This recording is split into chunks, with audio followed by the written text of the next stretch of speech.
আসসালামু আলাইকুম, স্বাগত জানাচ্ছি আইটিভি সন্ধ্যার সংবাদে। আপনাদের সঙ্গে আছি আমি ফারিয়া শারমিন এবং একই সাথে রয়েছে আমি আফসানা সুরাইয়া। বিতর্কিত নির্বাচনের কুশীলবদের আইনের আওতায় আনা হচ্ছে। সাবেক প্রধান নির্বাচন কমিশনার নুরুল হুদার পর এবার গ্রেপ্তার হলেন কাজী হাবিবুল আওয়াল। দুপুরে রাজধানীর মগবাজার থেকে তাকে গ্রেপ্তার করে টিপি। তবে এখনও ধরাছোঁয়ার বাইরে আরেক সিইসি কাজী রকিবউদ্দিন আহমেদ। জাকারিয়া খানের রিপোর্ট। দশম, একাদশ ও দ্বাদশ জাতীয় নির্বাচন দেশের ইতিহাসে রাতের ভোট, আগের দিনে ভোট আর ডামি নির্বাচন নামে পরিচিতি পেয়েছে। সবশেষ ২০২৪ সালে দেশের বড় রাজনৈতিক দল বিএনপি সহ বিরোধী সব দলকে বাদ দিয়ে নিজেদের মধ্যেই প্রতিদ্বন্দ্বী তৈরি করে আনুষ্ঠানিক নির্বাচন হয়, যে নির্বাচন আমি ডামি নির্বাচন হিসেবেই পরিচিতি পায়। যদিও সেই নির্বাচনের পর সরকার ক্ষমতায় থাকতে পারেনি ৮ মাসের বেশি। ছাত্র জনতার অভ্যুত্থানে গেল বছরের ৫ আগস্ট পতন ঘটে শেখ হাসিনার ফ্যাসিস্ট সরকারের। বিতর্কিত এসব নির্বাচন ঘিরে নানা অভিযোগ থাকলেও এতদিন কোনো ব্যবস্থা নেয়নি সংশ্লিষ্টরা। ২২ জুন শেরেবাংলা নগর থানায় বিএনপি মামলা করলে সাবেক প্রধান নির্বাচন কমিশনার হাবিবুল আওয়ালকে গ্রেপ্তার করে পুলিশের গোয়েন্দা বিভাগ। ডিএমপির যুগ্ম পুলিশ কমিশনার মোহাম্মদ নাসিরুল ইসলাম জানান, মামলার বাকি আসামিদের গ্রেপ্তারের চেষ্টা চলছে। বিএনপি সহ অন্যান্য দলের নির্বাচনে অংশগ্রহণ না করা এবং সেক্ষেত্রে সুষ্ঠু পরিবেশ নিশ্চিত করতে না পারায় তার বিরুদ্ধে মামলা হয়। যে মামলার সে ২০ নম্বর আসামি। আত্মগোপনে থাকা অবস্থায় আমরা তার তথ্যপাত্রের ভিত্তিতে অবস্থান নিশ্চিত করে গ্রেপ্তার করতে সক্ষম হয়েছে। স্বৈরাচারের সহযোগী হিসেবে সাবেক ২ প্রধান নির্বাচন কমিশনারকে গ্রেপ্তার করা হলেও এখনো অধরা আরেক সিইসি কাজী রকিবউদ্দিন আহমদ। তখন কোনোভাবেই এটা। জাকারিয়া খান, আরটিভি, ঢাকা। আওয়ামী ফ্যাসিবাদী আমলে বাংলাদেশকে সর্বগ্রাসী রাষ্ট্রে পরিণত করা হয়েছিল বলে মন্তব্য করেছেন বিএনপির ভারপ্রাপ্ত চেয়ারম্যান তারেক রহমান। তিনি বলেন, মব জাস্টিস এক হিংস্র উন্মাদনা, যা মানবতার শত্রু হয়ে দাঁড়িয়েছে। আন্তর্জাতিক নির্যাতন বিরোধী দিবস উপলক্ষে গণমাধ্যমে পাঠানো বিবৃতিতে তিনি মন্তব্য করেন। তারেক রহমান বলেন, এটি গণতান্ত্রিক সংস্কৃতি গড়ে তোলার পরিবেশকে বিপন্ন করবে। আর যেন একমাত্রিক রাষ্ট্রের পুনঃপ্রবর্তন না হয়, সেজন্য গণতন্ত্রকে গতিশীল ও এর ধারাবাহিকতা অব্যাহত রাখতে হবে। আলাদা বিবৃতিতে দলের মহাসচিব মির্জা ফখরুল ইসলাম আলমগীর বলেছেন, আইনশৃঙ্খলা বাহিনীর হেফাজতে নির্যাতন ও মৃত্যু বন্ধ করতে হবে। গণতন্ত্রকামী সংগ্রামী জনগণকে একতাবদ্ধভাবে সব নির্যাতনের বিরুদ্ধে প্রতিরোধ গড়ে তোলারও আহ্বান জানান তিনি।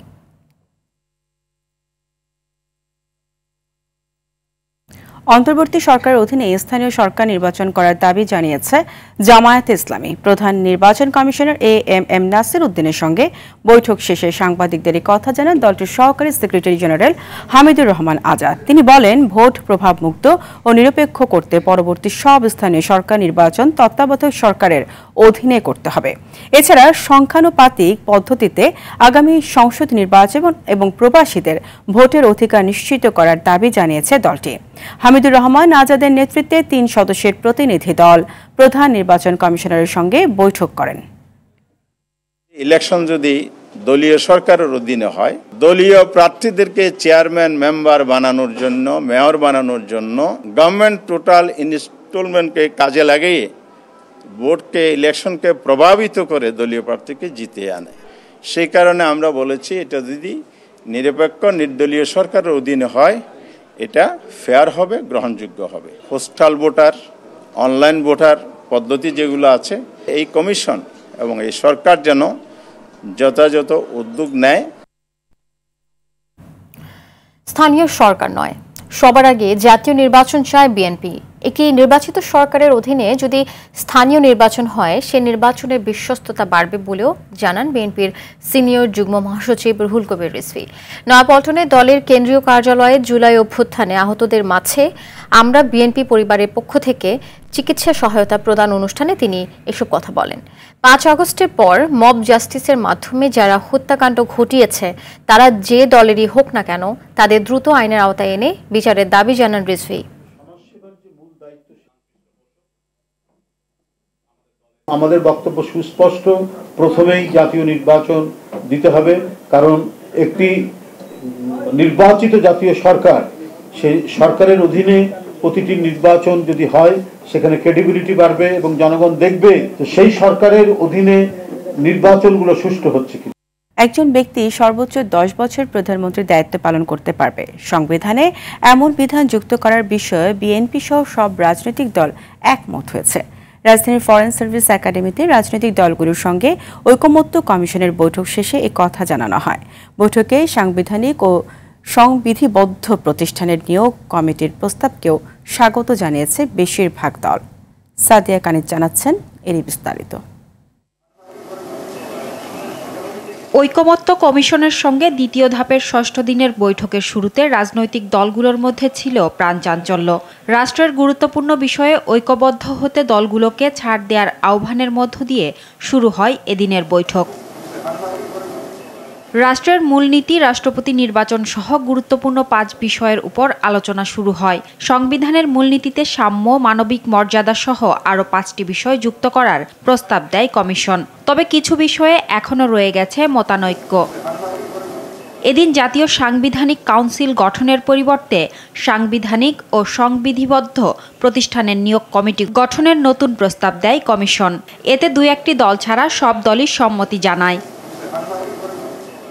আলোচনার কিছু বিষয় নিয়ে হতাশার কথা জানায় বেশ কয়েকটি দল। তবে একজন ব্যক্তির সর্বোচ্চ 10 বছর প্রধানমন্ত্রীর দায়িত্ব পালনের বিষয়ে বিএনপি সহ সব রাজনৈতিক দল একমত হয়। আলোচনার অগ্রগতি নিয়ে আশাবাদী ঐকমত্য কমিশনের সহসভাপতি। বলেন, সব বিষয়ে আগামী সপ্তাহে সুনির্দিষ্ট প্রস্তাব পেশ করা হবে। বিদ্যমান সংবিধানের রাষ্ট্র পরিচালনার ক্ষেত্রে যে 4 মূলনীতি, সেটা অব্যাহত বা অটুট রাখার বিষয়ে কয়েকটি দল মতামত দিয়েছে। সে বিষয়ে কয়েকটি দলের ভিন্ন মত আছে। ফলে এখন পর্যন্ত এই বিষয়ে কোনো ঐকমত্য তৈরি হয়নি। প্রধানমন্ত্রীর মেয়াদ বিষয়ে আলোচনায় প্রাধান্য পেয়েছে, গুরুত্ব পেয়েছে এবং এই আলোচনাগুলো অব্যাহত থেকেছে। সাদিয়া কানিজ, RTV, ঢাকা। নারীদের জুলাই যুদ্ধে অংশগ্রহণের ফলে জুলাই ঘোষণাপত্রে নারীদের সাংবিধানিক স্বীকৃতি দেওয়া উচিত বলে মনে করছেন জুলাই গণ অভ্যুত্থানে অংশ নেওয়া নারীরা। বিকেলে ঢাকা বিশ্ববিদ্যালয়ে ইউনাইটেড পিপলস বাংলাদেশের আয়োজনে জুলাই ঘোষণাপত্রে নারীদের ভাবনা শীর্ষক আলোচনা সভায় একথা বলেন তারা। ইতিহাসের অংশ হতে চান জানিয়ে তারা বলেন, কোটায় জায়গা পাওয়ার পক্ষে থাকলে এই যুদ্ধে তারা অংশ নিত না।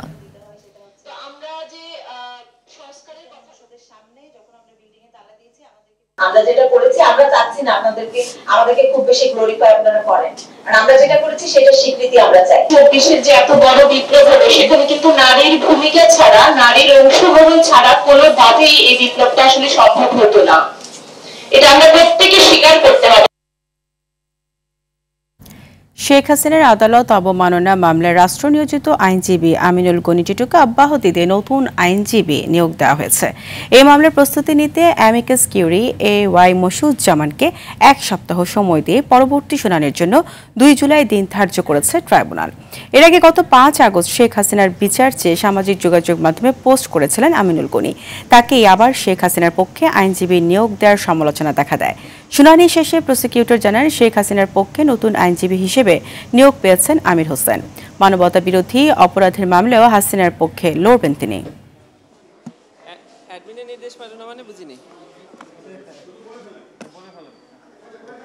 আন্তর্জাতিক অপরাধ ট্রাইব্যুনাল এই মামলায় আসামি শেখ হাসিনা এবং বুলবুল সাহেবের পক্ষে অ্যাডভোকেট জনাব আমির হোসেনকে এই মামলায় নতুন করে স্টেট ডিফেন্স হিসেবে এঙ্গেজ করেছে। এই মামলা পরবর্তী শুনানির তারিখ 2রা জুলাই 2025 দিন ধার্য করেছে। হাতিঝিল থানার হত্যা মামলায় নতুন করে গ্রেফতার দেখানো হয়েছে সাবেক আইসিটি প্রতিমন্ত্রী জুনায়েদ আহমেদ পলককে। একই মামলায় হাসানুল হক ইনুকেও গ্রেফতারের আদেশ দেন বিচারক। বুধবার ঢাকার CMM আদালতে তাদের হাজির করা হলে এই আদেশ দেওয়া হয়। এছাড়া সাবেক শিল্প প্রতিমন্ত্রী কামাল আহমেদ মজুমদারকে মিরপুর মডেল থানার হত্যা মামলায়, সাবেক প্রতিমন্ত্রী তাজুল ইসলামকে পল্টন থানার হত্যা মামলায় এবং ডিএমপির সাবেক উপকমিশনার মোহাম্মদ শহীদুল্লাহকে ভাটারা থানার হত্যা মামলায় গ্রেফতার দেখিয়েছেন আদালত।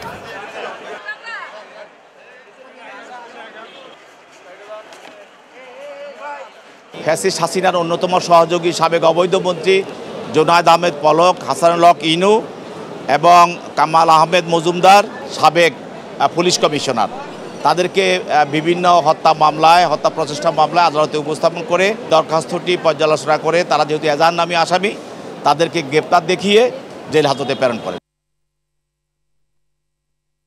2009 সালে আলোচিত পিলখানা হত্যাকাণ্ডে তৎকালীন বেশ কয়েকজন রাজনৈতিক ব্যক্তির সংশ্লিষ্টতা পেয়েছে জাতীয় স্বাধীন তদন্ত কমিশন। এছাড়া শেখ হাসিনা, ফজলিনুর তাপস, শেখ সেলিম সহ রাজনৈতিক নেতা ও আইনশৃঙ্খলা বাহিনীর ঊর্ধ্বতন কর্মকর্তা সহ 14 জনকে সাক্ষ্য প্রদানের জন্য আহ্বান জানানো হয়েছে। কমিশন জানিয়েছে, এরই মধ্যে আওয়ামী লীগ নেতা মির্জা আজম ও জাহাঙ্গীর কবির নানকের লিখিত জবানবন্দি ইমেইলে নেওয়া হয়েছে। আরও জানাচ্ছেন শাকিলা করিম। দেশের ইতিহাসে সবচেয়ে হৃদয় বিদারক ও কলঙ্কিত হত্যাকাণ্ড পিলখানা বিজিবি সদর দপ্তরে 2009 সালের 25 ফেব্রুয়ারি সকালে কলঙ্কজনক ঘটনার সাক্ষী হয় দেশের মানুষ। বিদ্রোহের নামে একে একে হত্যা করা হয় 57 জন মেধাবী চৌকস সেনা কর্মকর্তাকে। বুধবার রাজধানীর সায়েন্স ল্যাবরেটরিতে বিডিআর হত্যাকাণ্ডের ঘটনায় গঠিত জাতীয় স্বাধীন তদন্ত কমিশনের 3য় সংবাদ সম্মেলনে তুলে ধরা হয় তদন্তের অগ্রগতি। কমিশন জানায়, সে সময় আইন শৃঙ্খলা বাহিনীর নিষ্ক্রিয়তা ও গোয়েন্দা সংস্থাগুলোর চরম ব্যর্থতায় ভয়াবহ রূপ নেয় পিলখানা হত্যাকাণ্ড। তৎকালীন গোয়েন্দা সংস্থাগুলো দায়িত্ব পালনে চরম অবহেলা ও ব্যর্থতার পরিচয় দিয়েছে বলে এ পর্যন্ত প্রাপ্ত তথ্যে প্রতীয়মান। গোয়েন্দা ব্যর্থতার স্বরূপ ও কারণ বিশ্লেষণ করা হচ্ছে। ঘটনার ভিন্ন খাতে প্রবাহিত করা, আলামত ধ্বংস করার প্রয়াস প্রতিমান হয়েছে। এর পিছনে দায়ী ব্যক্তি ও সংস্থাগুলোকে চিহ্নিত করা হচ্ছে। এই হত্যাকাণ্ডে তৎকালীন গুরুত্বপূর্ণ রাজনৈতিক কিছু ব্যক্তির সংশ্লিষ্টতা রয়েছে। এর মধ্যে শেখ হাসিনা, মেজর জেনারেল তারিক আহমেদ সিদ্দিক, ফজলেনুর তাপস, শেখ সেলিম সহ 14 জনকে সাক্ষ্য প্রদানের জন্য আহ্বান জানানো হয়েছে। সাক্ষী হিসেবে খুবই গুরুত্বপূর্ণ, তাদের সাক্ষ্য আমরা এখন পর্যন্ত দিতে পারিনি। 2 জন পালিয়ে থাকা রাজনীতিবিদ, তারা ওয়েবসাইটের মাধ্যমে, ইমেলের মাধ্যমে তাদের সাক্ষ্য দিয়েছেন। বাকিগুলো আমরা এম্বাসিতে যদি যেতে পারি, তাহলে আমরা সেই যেখানে তারা আছেন সেই এম্বাসির কর্মকর্তাদেরকে অনুরোধ জানাবো, তাদেরকে হয় লিখিত বক্তব্য তাদের আমাদের কাছে উপস্থাপন করুন, কিংবা তাদেরকে অনলাইন করলে আমরা তাদের সঙ্গে কথা বলব। ঘটনার কারণ ভিন্ন খাতে নেয়ার জন্য চাল ডাল কর্মসূচি, জঙ্গিবাদের সংশ্লিষ্টতা এবং মাদ্রাসায় পড়াশোনা সম্পন্ন করা জনবল নিয়োগ দেওয়ার বিষয়ে প্রচার করা হয়। পিলখানায় হত্যাযজ্ঞ চলাকালে কিছু গণমাধ্যম পক্ষপাত দুষ্ট সংবাদ প্রচার করার মাধ্যমে বিদ্রোহ উস্কে দিয়েছে এবং একই সাথে পরিকল্পিতভাবে সামরিক অভিযানের ভাবমূর্তি পূর্ণ করার প্রয়াস চালিয়েছে বলে প্রতীয়মান হয়েছে। এখনো 50 জনের সাক্ষ্য গ্রহণ এবং কিছু বিদেশি সংস্থার কাছ থেকে তথ্য সংগ্রহ বাকি থাকায় আগামী 30 সেপ্টেম্বর পর্যন্ত চূড়ান্ত তদন্ত প্রতিবেদন দাখিলের সময় বৃদ্ধির অনুরোধ করা হয়েছে বলে জানিয়েছে কমিশন। এই পর্যন্ত যে অগ্রগতি সাধিত হয়েছে। শাকিলা করিম, RTV, ঢাকা। পুলিশের উপপরিদর্শক সুকান্ত দাসকে পুলিশি হেফাজত থেকে ছেড়ে দেওয়ার অভিযোগে খুলনা মেট্রোপলিটন পুলিশের সদর দপ্তর ঘেরাও করেছে বিক্ষুব্ধ ছাত্র জনতা। দুপুরে বৈষম্য বিরোধী ছাত্র আন্দোলনের উদ্যোগে এই ঘেরাও কর্মসূচি পালিত হয়।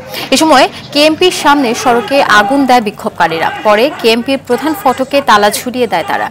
এর আগে মঙ্গলবার বিকেলে খানজাহান আলী থানা এলাকা থেকে স্থানীয়রা গণধোলাই দিয়ে উপপরিদর্শক সুকান্তকে পুলিশের হাতে তুলে দেয়।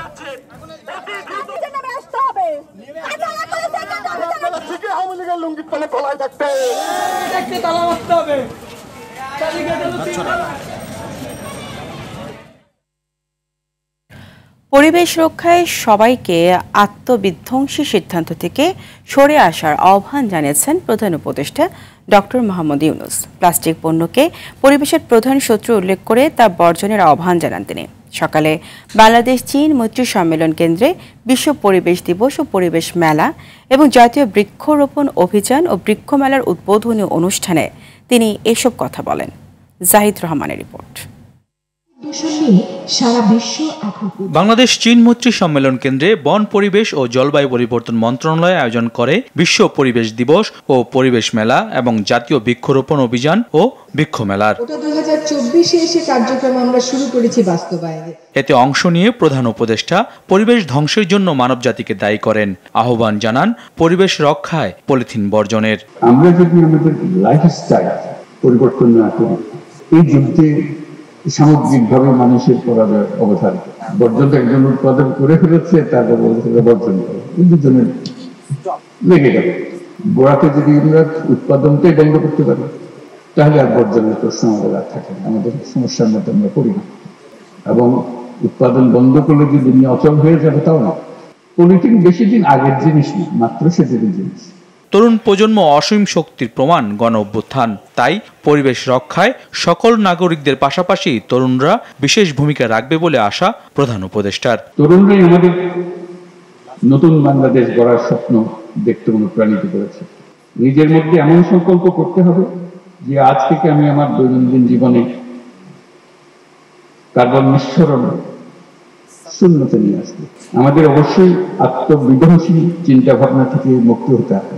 অর্থনৈতিক লাভের জন্য পরিবেশের ক্ষতি করে যাব, এটা আমি কিছুতেই নিজেকে মানতে দেব না।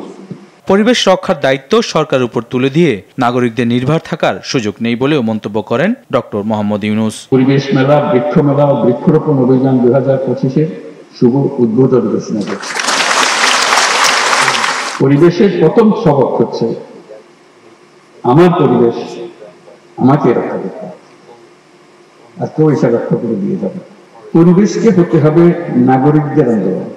প্লাস্টিক পরিবেশের বিষ, এটা পৃথিবীর সকল প্রাণীর জন্য বিষ, শুধু মানুষের জন্য। পরে তিনি গাছের চারা রোপণের মধ্য দিয়ে জাতীয় বৃক্ষরোপণ অভিযানের উদ্বোধন করেন। Zahid Rahman, RTV, Dhaka. Iran Israel যুদ্ধবিরতি শুরুর পর রাস্তায় বিজয় উল্লাস করেছে তেহরানবাসী। উচ্ছ্বসিত ইসরায়েলিরাও। দুদেশের মধ্যে যুদ্ধবিরতি খুব ভালোভাবে চলছে বলে জানিয়েছেন ট্রাম্প। এদিকে ইরানের বিরুদ্ধে ইসরায়েলের তার ঘোষিত লক্ষ্য অর্জনে ব্যর্থ হয়েছে বলে মনে করছে আন্তর্জাতিক বিশ্লেষকরা। দেখুন রাকিব হাসানের রিপোর্ট। এই বিজয় উল্লাসই বলে দিচ্ছে তেহরানবাসী কতটা উচ্ছ্বাসিত। মঙ্গলবার যুদ্ধবিরতি ঘোষণার পর এভাবে বিজয় উদযাপন করছেন হাজারো ইরানি। এ সময় তাদের হাতে ছিল ইরান ও ফিলিস্তিনের পতাকা।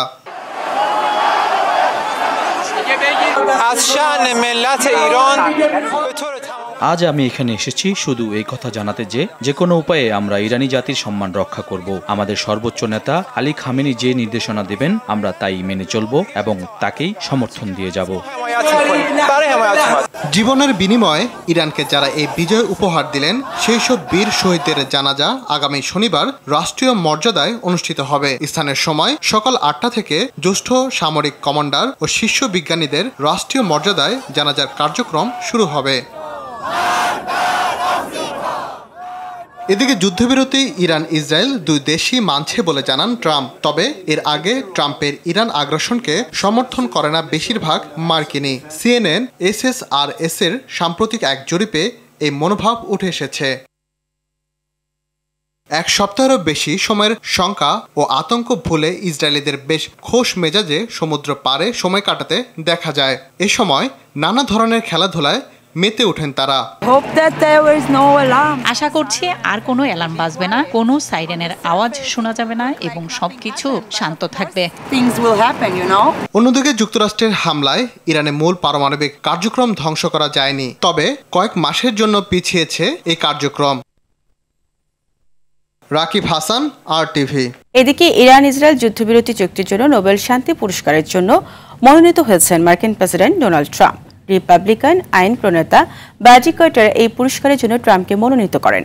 মঙ্গলবার যুক্তরাজ্য ভিত্তিক গণমাধ্যম পলিটিক্সে এ তথ্য নিশ্চিত করে। এ বিষয়ে বাজি কার্টার নোবেল কমিটিকে একটি চিঠি লিখেছেন। চিঠিতে ইরান ও ইসরায়েলের মধ্যে সশস্ত্র সংঘাতের অবসান ঘটাতে এবং বিশ্বের সবচেয়ে বিধ্বংসী পরমাণু অর্জন থেকে বিরত রাখতে ট্রাম্পের অসাধারণ ও ঐতিহাসিক ভূমিকা থাকার কথা বলা হয়। ফিলিস্তিনের গাজায় ইসরায়েলি হামলায় নিহত হয়েছে আরও ৮৬ ফিলিস্তিনি। তাদের মধ্যে মঙ্গলবার ত্রাণ নিতে গিয়ে গুলিতে প্রাণ হারিয়েছে অন্তত ৪৯ ফিলিস্তিনি। এ নিয়ে ত্রাণ নিতে গিয়ে গেল এক মাসে নিহত হয়েছে ৫১৬ জন। গেল ২ মার্চ থেকে গাজায় ত্রাণ প্রবেশ বন্ধ রাখায় উপত্যকাটিতে দুর্ভিক্ষ পরিস্থিতি দেখা দেয়। এদিকে গাজায় হামাসের হামলায় নিহত হয়েছে ৮ ইসরায়েলি সেনা, আহত হয়েছে অন্তত ১৫ জন। মঙ্গলবার সংবাদ মাধ্যম প্যালেস্টাইন ক্রনিকলের খবরে বলা হয়, ইসরায়েলি সেনাদের লক্ষ্য করে অতর্কিত হামলা চালায় স্বাধীনতাকামী সংগঠন হামাস। কয়েকজন সেনা এখনও নিখোঁজ বলে জানিয়েছে ইসরায়েলের গণমাধ্যম। দেখছেন সন্ধ্যার সংবাদ। এবার নিচ্ছে হাইসেন্স সংবাদ বিরতি, ফিরে আরও থাকছে।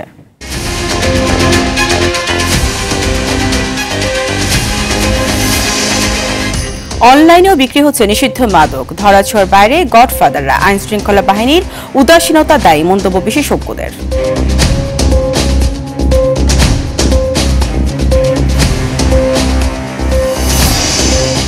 এবং সারা দেশেই বাড়ছে করোনা রোগীর সংখ্যা, সচেতন না হলে বড় বিপর্যয়ের আশঙ্কা। বরিশালে গত 24 ঘন্টায় ডেঙ্গু আক্রান্ত 118 জন।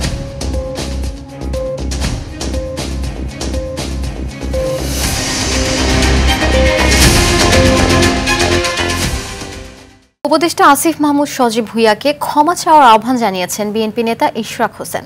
তিনি বলেন, ঢাকা দক্ষিণ সিটির ভোটারদের স্বতঃস্ফূর্ত আন্দোলন নিয়ে স্থানীয় সরকার উপদেষ্টা আসিফ মাহমুদ সজীব ভুঁইয়া আপত্তিকর মন্তব্য করায় তাকে নগরবাসীর কাছে ক্ষমা চাইতে হবে। দুপুরে জাতীয় প্রেস ক্লাবে সংবাদ সম্মেলনে তিনি এই আহ্বান জানান। মঙ্গলবার আন্দোলনকারীদের ওপর হামলায় আসিফ মাহমুদের ঘনিষ্ঠজনরা জড়িত বলেও অভিযোগ করেন ইশরাক।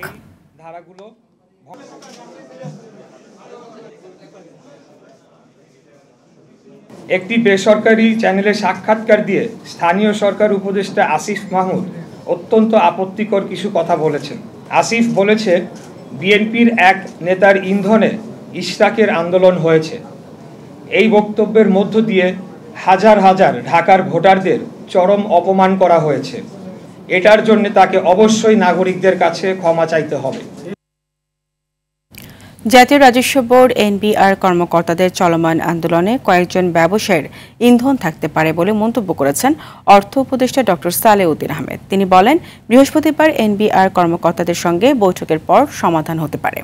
সচিবালয়ের সরকারি ক্রয় সংক্রান্ত উপদেষ্টা পরিষদের সভা শেষে এসব কথা বলেন অর্থ উপদেষ্টা। দেশের অর্থনীতি ঠিক থাকতে হলে রাজনৈতিক পরিস্থিতি অনুকূলে থাকতে হয়। সেটি থাকায় ঋণদাতা সংস্থাগুলো ঋণ ছাড় দিয়েছে বলেও জানান ডক্টর সালাউদ্দিন আহমেদ।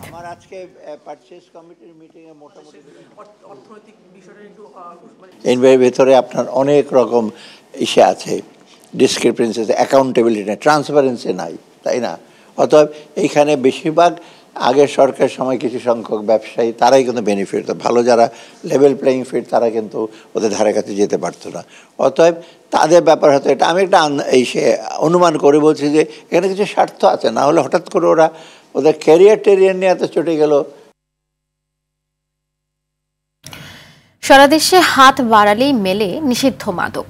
বাজার থেকে ভার্চুয়াল জগৎ সবখানে অবাধে বিক্রি হওয়ায় সব বয়সীরাই হচ্ছে আসক্ত।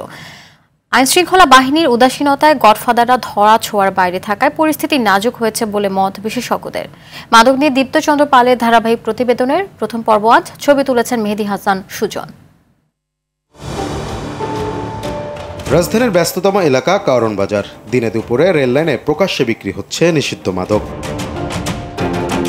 শুধু কারণ বাজার নয়, রাজধানীতে মাদকের এমন স্পট রয়েছে অনেক স্থানে। মোহাম্মদপুর, বসিলা, জেনেভা ক্যাম্প, মিরপুর সহ বিভিন্ন স্থানে হাত বাড়ালে পাওয়া যায় নিষিদ্ধ মাদক দ্রব্যগুলো।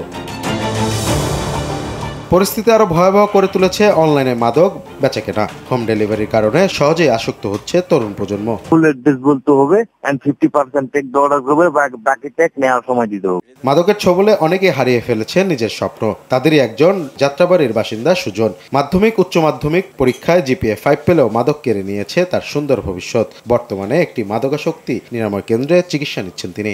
ড্রিঙ্কস করার চেষ্টা করছিলাম, তো নিতে পারিনি, কারণ ড্রিঙ্কস একটা হার্ড তিতা, তো এর জন্য পরে বলছে তাহলে তুই ক্যানাবিজ এটা খেয়ে দেখতে পারো, সেটা সিগারেটের মতনই। তো ওইটাই আমার জীবনে ফার্স্ট টাইম আমার কাজিনদের পার্টিতে এর মাঝামাঝি যেতে আইসা তখন অ্যালকোহলের প্রতিও একটু ঝুঁকে পড়ছিলাম। তো ওইখান থেকে অ্যালকোহল ঢুকার পরে দুইটা একসাথে হয়ে যাওয়ার পরে আরও বেশি খারাপ অবস্থা হয়ে গেছিলো। এরপরে দেখা গেছে যে কোনো কিছু মনে রাখতে পারতাছিলাম না, পড়ালেখার প্রতি মন বসতেছিল না। দেশে মাদকাসক্তি নিরাময়ে উন্নত চিকিৎসা না থাকায় দিন দিন মাদকসেবীদের সংখ্যা বাড়ছে। মাদকাসক্ত নারীদের সংখ্যাও বাড়ছে আশঙ্কাজনক হারে।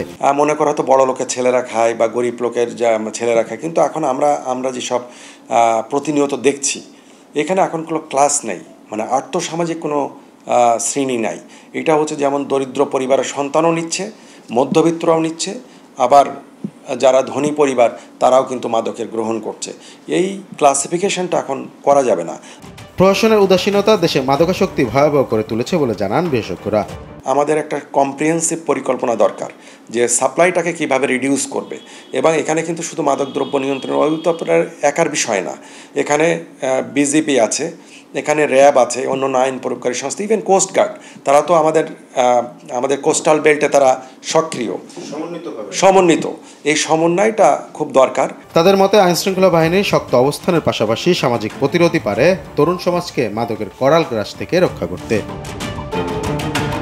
দীপ্তচন্দ্র পাল, RTV, ঢাকা। নানা উদ্যোগ সত্ত্বেও সরকার মাদক ও দুর্নীতিকে নিয়ন্ত্রণে আনতে পারেনি বলে জানিয়েছেন স্বরাষ্ট্র উপদেষ্টা মোহাম্মদ জাহাঙ্গীর আলম চৌধুরী। ভারত ও মিয়ানমার থেকে দেশে ফেন্সিডিল ও ইয়াবা ঢুকছে জানিয়ে তিনি বলেন, এই দেশে পাচারের জন্য ভারত ফেন্সিডিল তৈরি করে। সচিবালয়ে মাদকদ্রব্যের অপব্যবহার ও পাচার বিরোধী আন্তর্জাতিক দিবস উপলক্ষে সংবাদ সম্মেলনে এইসব কথা বলেন তিনি। ওদের মতো মাদকের গডফাদার ও ইয়াবা ব্যবসায়ী আরও তৈরি হয়েছে, তাদেরকেও ধরতে হবে। মাদক নিরাময় কেন্দ্র যাওয়ার আগেই মাদকের বিরুদ্ধে ব্যবস্থা নিতে হবে বলে জানান স্বরাষ্ট্র উপদেষ্টা।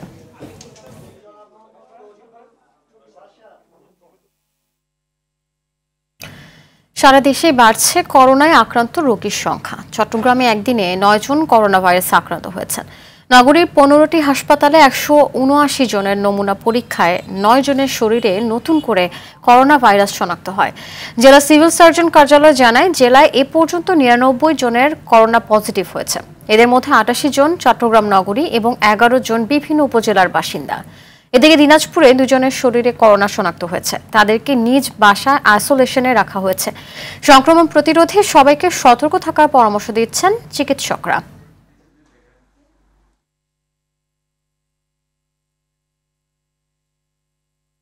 সারা দেশে বৃদ্ধি পেয়েছে ডেঙ্গু আক্রান্তের সংখ্যা। গত 24 ঘন্টায় বরিশাল জোনে নতুন করে 116 জন ডেঙ্গুতে আক্রান্ত হয়েছে। সব মিলিয়ে বিভাগে মৃত্যু হয়েছে 9 জনের, যাদের মধ্যে 6 জনই বরগুনার। গত 24 ঘন্টায় এই জেলায় ডেঙ্গু পজিটিভ হয়েছে 65 জনের। বিভিন্ন হাসপাতালে ভর্তি আছেন 237 জন রোগী। পটুয়াখালীতে গত 24 ঘন্টায় 14 জন ডেঙ্গু রোগী শনাক্ত হয়েছে। এই জেলায় মোট ডেঙ্গু আক্রান্তের সংখ্যা 557 জন। চট্টগ্রামে গত 24 ঘন্টায় 13 জন ডেঙ্গু রোগী শনাক্ত হয়েছে। 23 জুন পর্যন্ত মোট 391 জন ডেঙ্গু আক্রান্ত হয়েছে বন্দর নগরীতে।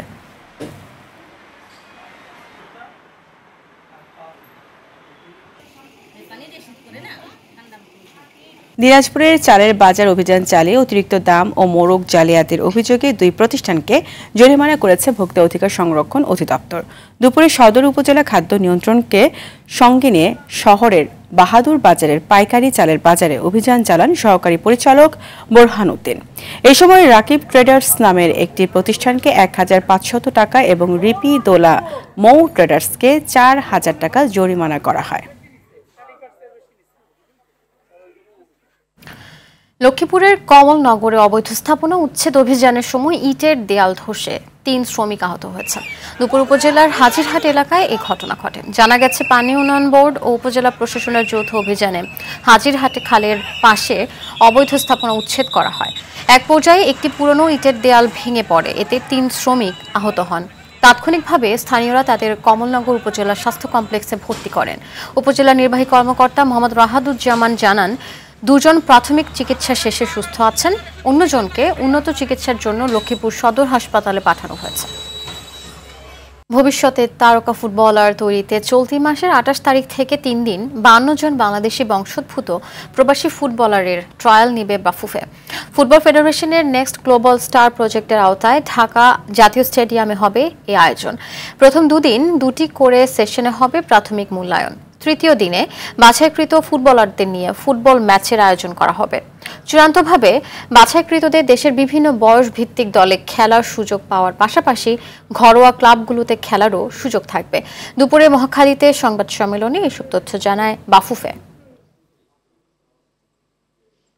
আমরা ফুটবলকে নানাভাবে এই যে ছেলেগুলো যারা আসতে চাচ্ছে, দেশের জন্য খেলতে চায়, দেশে এসে খেলতে চায়, আমরা তাদেরকে উৎসাহিত করছি। এখানে যারা মূল্যায়নে থাকবেন তারা যদি উপযুক্ত মনে করেন তাহলে সেখান থেকে হয়তো আমাদের জাতীয় টিমেও তাদের ক্যাম্পের জন্য ডাকা যেতে পারে। ইউনাইটেড কিংডম থেকে সেখান থেকে 20 জন আসছে, USA থেকে 14 জন, সুইডেন থেকে 5 জন, কানাডার 2 জন, আয়ারল্যান্ড, অস্ট্রিয়া থেকে 1 জন করে আসছে। দেশব্যাপী তৃণমূল পর্যায়ে খেলাধুলার উন্নয়নে ক্ষুদে ক্রীড়াবিদদের প্রশিক্ষণের মাধ্যমে দক্ষ করে গড়ে তোলা হচ্ছে। প্রয়োজন হলে অসচ্ছল ক্রীড়াবিদদের বিশেষ ভাতা প্রদান করা হবে বলে জানিয়েছেন যুব ও ক্রীড়া উপদেষ্টা আসিফ মাহমুদ সজীব ভুঁইয়া। বুধবার রাজধানীর জাতীয় ক্রীড়া পরিষদ মিলনায়তনে তৃণমূল পর্যায়ে অনূর্ধ্ব-16 ক্রীড়া প্রতিভা অন্বেষণ কর্মসূচির জাতীয় পর্যায়ের প্রশিক্ষণার্থীদের মাঝে সনদ বিতরণ অনুষ্ঠানে তিনি এ কথা বলেন। অনুষ্ঠানের আয়োজন করে জাতীয় ক্রীড়া পরিষদ।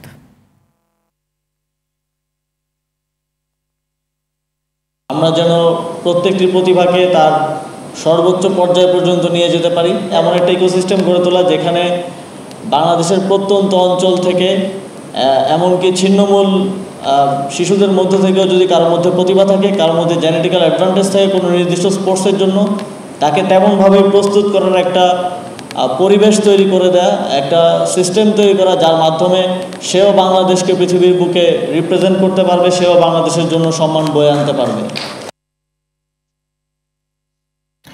বাংলাদেশের ক্রিকেটকে সাফল্য এনে দিতে বিভিন্ন সময়ে নীরবে কাজ করেছেন কয়েকজন সংগঠক। তাদেরই একজন প্রয়াত রাষ্ট্রপতি জিয়াউর রহমান ও সাবেক প্রধানমন্ত্রী খালেদা জিয়ার কনিষ্ঠ পুত্র আরাফাত রহমান কোকো। রাষ্ট্রপতির কিংবা প্রধানমন্ত্রীর সন্তান পরিচয় ছাপিয়ে তিনি নিজেকে প্রতিষ্ঠা করেছিলেন এক দূরদর্শী ক্রীড়ার সংগঠক হিসেবে। বাংলাদেশের টেস্ট স্ট্যাটাস প্রাপ্তির সুবর্ণ জয়ন্তী উপলক্ষে প্রয়াত এই সংগঠকের কিছু অবদানের কথা তুলে ধরছেন আতিকুল ইসলাম শাকিল। ক্রিকেটাররা মাঠের পারফরমেন্স দিয়ে দেশের পতাকা তুলে ধরছেন বিশ্ব দরবারে, আর মাঠের বাইরে থেকে সে মঞ্চ তৈরি করছেন সংগঠকরা, যার উপর দাঁড়িয়ে গড়ে উঠেছে আজকের বাংলাদেশ ক্রিকেট। সেই ভিত্তির অন্যতম স্থপতি ছিলেন আরাফাত রহমান কোকো। বিসিবির দায়িত্ব পালনকালে কোকো চালু করেন হাই পারফরমেন্স ইউনিট। প্রতিভাবান তরুণদের আন্তর্জাতিক মানে প্রস্তুত করার সেই উদ্যোগই আজ হয়ে উঠেছে সাফল্যের অন্যতম মূলধারা। কোকো ভাই তখন ক্রিকেট বোর্ডের ডেভেলপমেন্টের চেয়ারম্যান ছিলেন এবং তিনি ক্রিকেটের উন্নয়নে ওই সময় অনেক কাজ করেছেন। আমার মনে আছে যে আমরা হোস্ট করেছিলাম আন্ডার-19 বিশ্বকাপ এখানে, এবং সেই বিশ্বকাপের পেছনে তার অনেক অবদান ছিল। তার আমলেই আমাদের হাই পারফরমেন্স যে সিস্টেমটা চালু করেছিলাম সেই কাজগুলো করেছিলাম। সর্বোপরি তিনি ক্রিকেটের জন্য অনেক ইজি অ্যাক্সেস ছিলেন এবং ক্রিকেটের ব্যাপারে তার একটা অন্যরকম ভালোবাসা ছিল। শুধু কাঠামোই নয়, তার পরিকল্পনায় উঠে এসেছে বিশ্বমানের অনেক ক্রিকেটার, যারা পরে হয়ে ওঠে জাতীয় দলের স্তম্ভ। উনি দায়িত্ব নিয়েছিলেন আপনি গেম ডেভেলপমেন্ট কমিটির চেয়ারম্যান হিসাবে, এবং আপনি বাংলাদেশের এই যে ক্রিকেটের যে পাইপলাইনটা, যেটা আপনি বয়সভিত্তিক ক্রিকেটের যে উত্থানটা, যেটা হচ্ছে ব্যাপক আকার ধারণ করেছে, ব্যাপকতা পেয়েছে। আমি যদি বলি একেবারে মাঠ পর্যায় থেকে সেরা ক্রিকেটারদের খুঁজে আনাটা, আজকে আপনি সাকিব, তামিম, মুশফিকুর রহিম, মাহমুদুল্লাহ রিয়াদ, শামসুর রহমান শুভ, আপনি জাস্ট 2000 উনি যতদিন ছিলেন 2004, 2006 যে আমাদের যে অনূর্ধ্ব-19 বিশ্বকাপ হলো, তাদের যে ক্রিকেটার আমরা পেয়েছি ওইখান থেকে, সেই ক্রিকেটারাই কিন্তু আপনার পর্যায়ক্রমে বাংলাদেশ দলকে অনেক লম্বা সময় সার্ভিস দিয়েছে। এটা কিন্তু ওনার একটা সুদূর প্রসারী পরিকল্পনার সুফল। 2015 সালে মাত্র 45 বছর বয়সে মারা যান আরাফাত রহমান কোকো। তবে বাংলাদেশের ক্রিকেটে তার রেখে যাওয়া অবদান গর্ব ও কৃতজ্ঞতায় বেঁচে আছে বিসিবি ও ক্রিকেটারদের হৃদয়ে। আতিকুল ইসলাম শাকিল, RTV, ঢাকা। সন্ধ্যার সংবাদ এই পর্যন্ত। রাতের সংবাদ রাত 11:15 দেখার আমন্ত্রণ রইল। এতক্ষণ সাথে থাকার জন্য অসংখ্য ধন্যবাদ। ধন্যবাদ সবাইকে।